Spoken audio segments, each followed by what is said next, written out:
What's up, YouTube? This is Wisconsin guy. In case you guys didn't know who I was, Matt Hoey. I mean, I've had a few videos on me before by this name.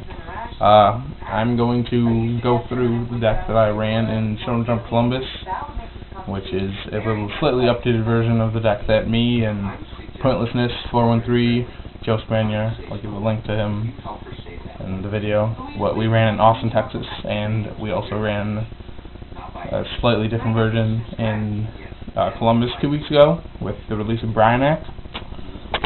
Here's the deck. 1 Dark Armed, 1 Spirit Reaper, a Gale, a Morphing Jar, Gorse, Mystic Tomato, Zombies, a pair of Goblin Zombies, and a pair of Mizukis, a playset of Caiuses, and a playset of Armageddon Knights, and finally, to finish out the monsters, a playset of Necrogardas to go with those Armageddon Knights. Magics, we have 3 Burial from Different Dimensions, a playset of Book of Moons. This is one of the cards that I played different from Joe in Columbus.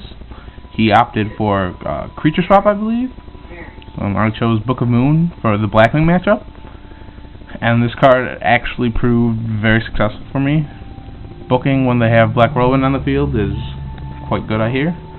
A pair of Lightning Vortexes, a pair of Foolish Burials for those Mizukis and Necrogardas, 1 Typhoon, 1 Rhoda for the Armageddon Knights, 2 Allure of Darknesses, Heavy Storm, and Brain Control. And for the traps, there are only 5 of them: Mirror Force, pair of Bottomless, Torrential Tribute, and another card that me and Joe played differently in Columbus that we both played in Austin is Divine Wrath. I played this in both the Shonen Jumps, whereas in Columbus he played Raigeki Break for the Blackwing matchup. But I chose Book of Moon for the Blackwing matchup, and he chose Creature Swap for the Lightsworn matchup, whereas this is obviously better than Raigeki Break in the Lightsworn matchup. So our deck kind of balanced out in that respect. I'm also missing a Plague Spreader Zombie from the monsters, so if you want to play this deck, you might want to play that card. It is the sole reason that this deck runs with Mizukis, Goblin Zombies, and the Burials, because you literally can drop 5 Synchros in 1 turn very easily. I'll go on to the side deck and the extra deck. Extra deck, we have Revived King and Doomkaiser Dragon, our zombie synchros. Bryonic, I actually played 2 of these guys in Columbus, but I don't have 2 of them anymore. I wouldn't go as far as 3 of them, but I guess you could. I'm also missing an Armor Master and Dark End Dragon, which I didn't play Dark End Dragon in Columbus, but I played him in Austin. If you don't have him, I would suggest playing a second one of these guys, or possibly a second Colossal or Stardust Dragon. Revive King is pretty important, but any situation where you're going to be able to synchro or bring back Revive King, you could probably just synchro into something else instead, or just bring back the Revive King that you already put in the graveyard, because this is going to be one of the first synchro cards that you go into, so you can abuse him with Mizuki. The rest of the synchro deck's pretty standard. Goyo Guardian, Black Rose Dragon, Colossal Fighter, Magical Android, Red Dragon Archfiend, Cadister, Thought Ruler, and Stardust. You can also play Mistworm in here, which I did in Columbus. I didn't get him out at all, but in theory he's a very good card. He will come out quite often, given the certain situations. Side deck. This is just like a rough side deck. I'm pretty sure it's the exact side deck I played in Columbus, though. A pair of Dust Tornadoes.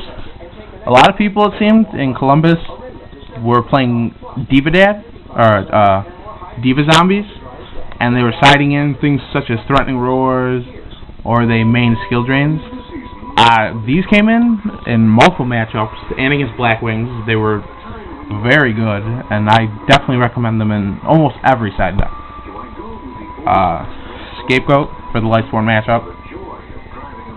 A playset of Sirocos, obviously for Blackwing. Sometimes these don't always go in. Sometimes the option is to put these 4 cards in against Blackwings.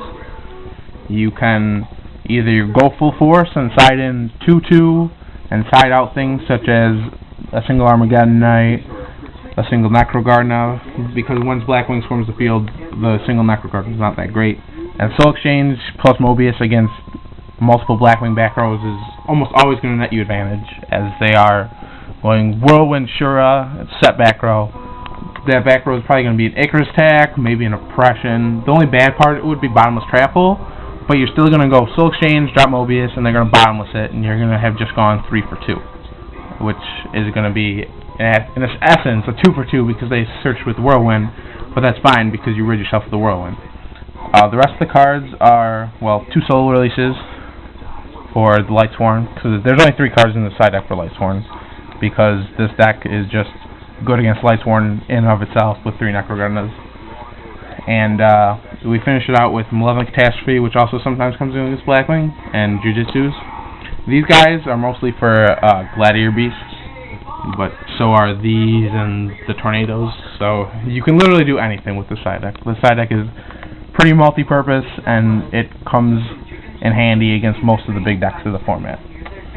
So, this is the updated version of DEDSpam. If you have any questions or comments on it, or if you would like to purchase a deck, I will gladly sell my copy. Just send me a message or comment on the thread. Thanks for watching, guys.